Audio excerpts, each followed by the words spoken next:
नमस्कार आमी ज्योतिष सम्राट विनय शास्त्री।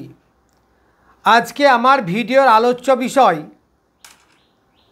এই বছর आगामी 14 मे देवगुरु बृहस्पतिर वृष राशि থেকে मिथुन राशिते पदार्पणे वृश्चिक राशि बा लग्नेर जातक जातिकादेर आगामी एक बछर किरूप प्रभाव पड़বে। এখন এই দেবগুরু বৃহস্পতি মৃগশিরা নক্ষত্রে আছে। মৃগশিরা নক্ষত্রের দুটি চরণ বৃষ রাশিতে আর বাকি দুটি চরণ মিথুন রাশিতে। তাহলে এই দুটি চরণ অতিক্রম করা হয়ে গেছে। 14 মে মিথুন রাশিতে আরও দুটো চরণ অতিক্রম করবে, অর্থাৎ মৃগশিরা নক্ষত্রেই থাকবে। এই মৃগশিরা নক্ষত্রের অধিপতি বৃশ্চিক রাশি বা লগ্নের অধিপতি মঙ্গলের ফলে লগ্নপতি বা রাশিপতির নক্ষত্রেই দেবগুরু বৃহস্পতি আপাতত আছেন। আগামী 13 জুন রাহু নক্ষত্রে প্রবেশ করবে, অর্থাৎ আর্দ্রা নক্ষত্রে প্রবেশ করবে। তারপর 12 আগস্ট পুনর্বসু নক্ষত্র অর্থাৎ নিজের নক্ষত্র। এরপর 18 অক্টোবর কর্কট রাশি, আবার বক্রী হয়ে মিথুনে ঢুকবে, ইত্যাদি করে সারা বছর চলবে।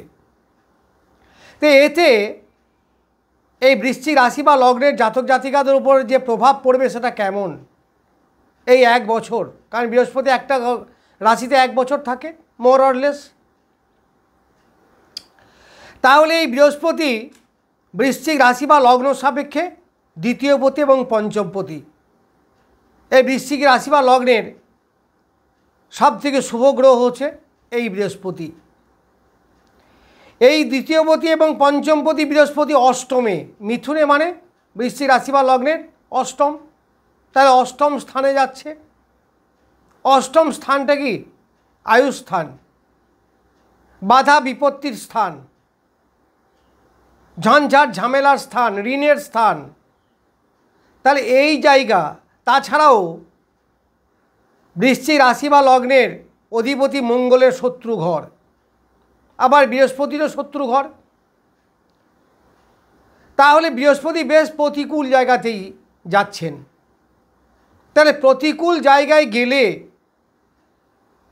কি ভালো ফল দিতে পারবেন? এখানেই প্রশ্ন। দেবগুরু বৃহস্পতি কিন্তু এই বৃশ্চিক রাশি বা লগ্নের সাপেক্ষে শুভ গ্রহ, তারপরেও নৈসর্গিকভাবে শুভ গ্রহ। আরও বলা যায় লগ্নপতির নক্ষত্র অর্থাৎ মিত্র নক্ষত্র, মৃগশিরা নক্ষত্র। তাহলে এই দিক থেকে সব দিক থেকে অনুকূল, শুধুমাত্র অষ্টম জায়গা এবং অষ্টম ভাব বুধের ঘর, বৃহস্পতি শত্রু ঘর। তাহলে কেমন রেজাল্ট দেবে? তাহলে এই বৃহস্পতির প্রথম বলবো শরীর স্বাস্থ্য। শরীর স্বাস্থ্য কেমন যাবে? ভালো যাবে। কেন ভালো যাবে? অষ্টম ঘর তো, খারাপ ঘর তো। খারাপ ঘরে যদি শুভ গ্রহ যায় তাহলে খারাপটাকে অন্ততকে রোধ করবে। আমার যুক্তি বা আমার লজিক, যে বাধা বিপত্তি ঝঞ্ঝাট ঝামেলা আসছিল সেইগুলোকে প্রতিরোধ করবেন। হয়তো বিরাট ভালো দিতে পারবেন না, কিন্তু রোগ মুক্তি ঘটবে। যাদের ঋণ আছে ঋণ শোধ হবে, কারণ এই জায়গায় বৃহস্পতি গিয়ে শুভ ফল দেবে। তো তাহলে কার শুভ ফল দেবে? যে ঘরে বসে আছে। তাহলে একটা রোগীর কাছে যদি ডাক্তার আসে, যত খারাপই হোক না তার কিছু ট্রিটমেন্ট কিন্তু হবে, তাই মনে হয় নাকি? একটা বিপদগ্রস্ত লোক যদি বন্ধুর বাড়িতে প্রবেশ করে, বন্ধুর সঙ্গে দেখা হয়ে যায়, তাহলে সে কিছুটা হেল্প পাবে। তাই এই বৃহস্পতি মোরাললেস ভালো ফল দেবে। এদের শরীর স্বাস্থ্য ভালো থাকবে, রোগ মুক্তি হবে। যারা চিকিৎসা, যদি এখানে রাহু বা অন্য কোনো আজে বাজে গ্রহ থাকতো, পীড়িত গ্রহ থাকতো, অশুভ গ্রহ থাকতো, তাহলে আরও বেড়ে যেত। কিন্তু বৃহস্পতি নিজে বসে আছেন, আবার পঞ্চমপতি বৃহস্পতি।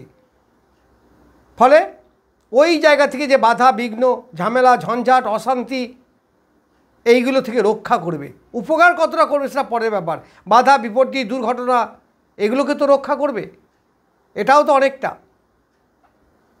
এইবার যাব দ্বিতীয় ভাবের অধিপতি বৃহস্পতি, আবার এই অষ্টমে থেকে দ্বিতীয় ভাবে দৃষ্টি দিচ্ছে।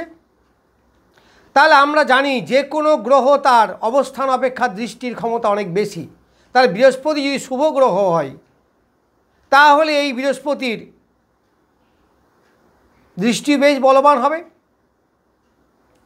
তাহলে দ্বিতীয় থেকে যেগুলো বিচার হয় তার নিশ্চয়ই ভালো হবে, ডেভেলপমেন্ট হবে, উন্নতি হবে, ভাগ্যোদয় হবে। কিসের ভাগ্যোদয়? অর্থের ভাগ্যোদয়, কারণ দ্বিতীয় স্থান আমাদের অর্থের স্থান, ধনস্থান, ওয়েলথ আসবে। আর কি হবে? পরিবারের মধ্যে সুসম্পর্ক বজায় থাকবে, ভাষা বাক্যের মাধ্যমে আয় উপার্জন হতে পারে। কারণ অনেক এজেন্সি ব্যবসা করেন, ওকালতি করেন, জ্যোতিষী করেন, এরা তো বাক্য বিচে পয়সা, এদের উপকার হবে। আবার অষ্টম স্থানটা হচ্ছে গুহ্য স্থান, অর্থাৎ গুপ্ত স্থান বলি যাকে। অকাল সায়েন্সের ব্যবসা যারা করে তাদের কাছে কিন্তু খুব ভালো, খুব ভালো। কীরকম? যারা জ্যোতিষী করে, যারা তন্ত্রগিরি করে, যারা লয়ার, এই রকম ধরনের ব্যবসা। অকাল সায়েন্স কাকে বলা? অকাল সায়েন্স হচ্ছে সেই সমস্ত ব্যবসা যেগুলো সচরাচর সব লোক করে না বা করতে পারে না। জ্যোতিষ কি সবাই হতে পারে? লয়ার কি সবাই হয়? এই ধরনের ব্যবসা যারা আছে, বা সুদের ব্যবসা, এদেরও ভালো হবে। এই দ্বিতীয়পতি হচ্ছে চতুর্থের একাদশ, তাহলে চতুর্থের মঙ্গল হবে। তাছাড়াও বৃহস্পতি চতুর্থে দৃষ্টি দিচ্ছে, দেখুন নবম দৃষ্টি চতুর্থে পড়ছে। তাহলে গৃহের উন্নতি হবে দুই দিক থেকে। একদিক থেকে হচ্ছে একাদশে বৃহস্পতির দৃষ্টি, আবার ওই চতুর্থভাবে বৃহস্পতির দৃষ্টি। ফলে মা যদি অসুস্থ থাকেন, মা যদি শরীর নিয়ে ভোগেন, ভালো হবে, রোগ মুক্তি ঘটবে, মায়ের শরীর ভালো হবে, মন মানসিকতা ভালো থাকবে। যারা বাড়ি ঘর ক্রয় করতে চাইছেন অবশ্যই হবে, যারা বাড়ি করছেন দেখবেন বিরাট বাড়ি হবে, বেশ ভালো বাড়ি হবে, এই সারা বছরটাই বাড়ি করতে পারবেন। যারা যানবাহন কেনার চেষ্টা করছেন অবশ্যই কিনতে পারবেন, কোনো সন্দেহ নেই, এইগুলো করতে পারবেন। আর কি পাবেন? যারা স্টুডেন্ট, কি student, up to higher secondary পর্যন্ত বিশেষ করে তাদের বিদ্যার উন্নতি হবে, পড়াশোনায় মন বসবে, রেজাল্ট ভালো হবে, এইগুলো হবে। শুরু কবে থেকে হবে? আগামী 14ই মে, এখনও শুরু হয়নি। তাহলে এইগুলো সবই সে পাবে। আর কি পাবে? চতুর্থ থেকে বন্ধুস্থান ভালো হবে, বন্ধুর কাছ থেকে উপকার পাবে, এইগুলো পাবেন। এই বৃহস্পতি আবার পঞ্চমপতি, তাহলে পঞ্চম ঘরের লাভ হবে অবশ্য। অষ্টমে তো, কিন্তু তবু পঞ্চমের কেন্দ্র কিন্তু অষ্টমটা মনে রাখতে হবে। দেখুন না, পঞ্চম, ষষ্ঠ, সপ্তম, অষ্টম, তাহলে পঞ্চম থেকে আমাদের সন্তান বিচার করি। সন্তানের কেন্দ্রে যদি বৃহস্পতি বসে থাকে তাহলে মোরালের সন্তানের ভালো হবে, সন্তানের এডুকেশন ভালো হবে, তাদের বিদ্যায় উন্নতি হবে, মন মানসিকতা ভালো থাকবে, সঠিক ডিসিশন নিতে পারবেন। আবার যারা পেটের পীড়ায় ভুগছেন তারা অনেকটা ভালো থাকতে পারবেন এইগুলো, কারণ ষষ্ঠের দ্বাদশ তো, ফলে এখান থেকে পেটের পীড়া হয়। ষষ্ঠ পেটস্থান, পেটের জায়গা।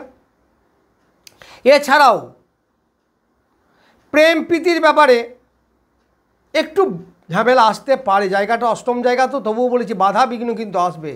এই সবের মধ্যেও অল্প বিস্তর বাধা বিপত্তি আসতে পারে, ঝঞ্ঝাট ঝামেলা আসতে পারে, তবে সেটা খুব একটা বাড়াবাড়ি হবে না। এই সময় যারা প্রেম প্রীতির মধ্যে আছেন একটু সতর্কতা অবলম্বন করবেন। এই বৃশ্চিক রাশি বা লগ্নের দ্বিতীয় এবং দ্বাদশ ঘরে বৃহস্পতি দৃষ্টি পড়ছে, ফলে দ্বিতীয় হচ্ছে দ্বিতীয়ের একাদশ হচ্ছে দ্বাদশ, অর্থাৎ তাদের ব্যয় হবে, ব্যয় বাড়বে, কিন্তু সেটা সৎ ব্যয় হবে। সৎ ব্যয় মানে ছেলের এডুকেশন, এটা সৎ ব্যয়। বাড়িঘর কেনা, বাড়িঘর তৈরি করা, যানবাহন কেনা, এইগুলো। এই বৃহস্পতি তাহলে লগ্নভাবের শরীর স্বাস্থ্যের কথা বললাম। দ্বিতীয়ভাবে আত্মীয় বর্ণ, পরিবার, আর্থিক উপার্জন, সঞ্চয়। চতুর্থভাবে কথা বললাম পঞ্চম ভাবের কথা বললাম, যারা হায়ার এডুকেশন করছেন, যারা রিসার্চ লেভেলে আছে। কারণ অষ্টম হচ্ছে গুপ্ত জায়গা বললাম, তাহলে রিসার্চ করছে, মাস্টার ডিগ্রি করছে, এদের ভালো, অবশ্যই ভালো হবে। যারা পিএইচডি করছেন, এই সমস্ত স্টুডেন্টের খুব তাড়াতাড়ি পিএইচডি হয়ে যাবে এবং সেটা ভালোভাবে হবে।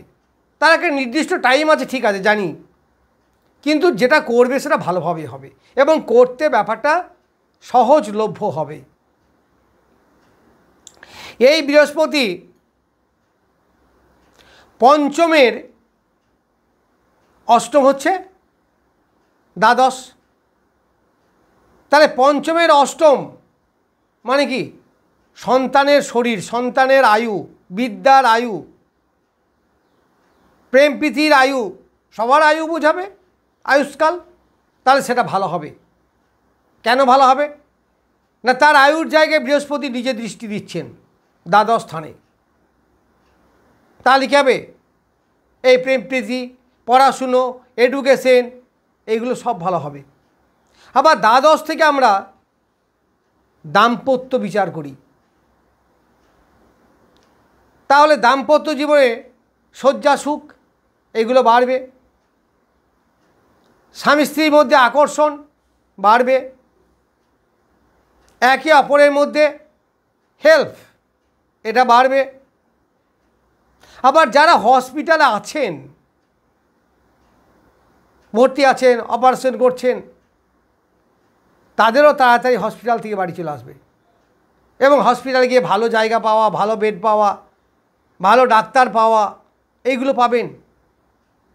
দেখবেন আপনারা এইগুলো পাবেন। খারাপ সময় এলে ভালো ডাক্তার পাওয়া যায় না, হসপিটালে ভর্তি করলেন সিট নেই, নিচেতে থাকতে হলো, ভালো ডাক্তার আপনি পান নাই। এইরকম হয় অশুভ গ্রহ হলে, কিন্তু বৃহস্পতি তা হবে না, আপনারা এইগুলো পাবেন। আবার সুখের জন্য আমাদের ব্যয় দরকার। আমি যদি শখের কোনো জিনিস কিনি বা বাড়ি করি বা ফ্ল্যাট কিনি, আমার তো পয়সা দরকার, তাহলে ব্যয় করতে হবে। তো ব্যয় না করলে সুখ আসে? তা সেই ব্যয়টা সৎ ব্যয় হবে, কারণ বৃহস্পতি পঞ্চমপতি বলেছি আমি। তাহলে সুখের জন্য তাদের যথেষ্ট ব্যয় হবে। আবার চতুর্থের নবম হচ্ছে এই দ্বাদশ ভাব। নবম মানে কি? প্রকাশ, বিকাশ, অর্থাৎ এডুকেশন, ঘর বাড়ি ভালো হবে। ঘর বাড়ি যারা কিনতে চাইছেন তারা কিনতে পারবেন। তাহলে মায়ের শরীর স্বাস্থ্য সেটাও ভালো যাবে। মায়ের সঙ্গে আপনার সুসম্পর্ক, অনেকেরই মায়ের সঙ্গে সুসম্পর্ক থাকে না, মতবিরোধ হয়, ঝামেলা ঝঞ্ঝাট হয়, সেগুলো মিটে যাবে। মায়ের কাছ থেকে উপকার পাবেন। যদি মায়ের কিছু দেওয়ার থাকে এই সময় আপনি পাবেন। আরও একটা কথা, যারা শেয়ার মার্কেটে ব্যবসা করেন, যারা লটারি কাটেন, যারা উত্তরাধিকারী সূত্রে পরের সম্পত্তি পাওয়ার যোগ আছে বা সম্ভাবনা আছে, কারণ অষ্টম হচ্ছে মৃত্যুস্থান, তাহলে উত্তরাধিকারী দাদু ঠাকুমা বা উত্তরাধিকারী, আপনার পূর্বপুরুষে কেউ মারা গেলে তার উত্তরাধিকারী আপনি, সেইগুলো পেয়ে যাবেন। গুপ্তভাবে অর্থ উপার্জন, যা লোককে বলতে লজ্জা লাগে, যেমন সুদের ব্যবসা করা, কোনো কিছু করলে ঘুষ নেওয়া, এগুলো তো বলা যায় না, কিন্তু এগুলো তো একটা ইনকাম, উপার্জন। তো এইগুলো ভালো হবে। ফলে সুদের ব্যবসা যারা করে তাদের বেশ ভালো হবে। তাহলে সামগ্রিকভাবে বলা যায় যে বৃহস্পতি অষ্টমে থাকলেও এই বৃহস্পতি রাশি বা লগ্নের জাতকরা উপকার পাবেন, নিশ্চিত পাবেন। আমার নিজেরই বৃহস্পতি আছে অষ্টমে, আমার বৃশ্চিক লগ্ন, আমার অষ্টমে বৃহস্পতি। এই অষ্টমে বৃহস্পতি দশায় আমি সব করেছিলাম, জীবনে বাড়ি ঘর বহুত কিছু করেছি। ফলে অষ্টমে বৃহস্পতি কেমন ফল দিতে পারে আমি নিজে ভালো জানি। আপনারা দেখবেন পাবেন, যদি অন্য গ্রহ বাধার সৃষ্টি না করে বা দশা যদি আপনার খুব খারাপ না হয়, তাহলে উপকার পাবেন, বহুত উপকার পাবেন। কারণ গ্রহটা তো এক নম্বর হচ্ছে নৈসর্গিক শুভ গ্রহ, দু নম্বর হচ্ছে এই বৃশ্চিক রাশি বা লগ্নের অনুকূল গ্রহ, শুভ গ্রহ। তা যে জায়গায় থাকবে, যে জায়গায় দৃষ্টি দেবে, সেই জায়গাগুলোকে ডেভেলপ করবে। আবার দশমের একাদশ হচ্ছে অষ্টম স্থান। তাহলে দশমের একাদশ, একাদশ মানে কি? ডিজায়ার ফুলফিলমেন্ট, অর্থাৎ আশা পূর্তির ঘর। তাহলে দশমের আশা পূর্তি, কর্ম, কর্ম যদি ভালো চলে তবে তো আপনার আশা পূর্তি হবে। আপনি যদি চাকরি পান তবে তো আপনার আশা পূর্তি হবে।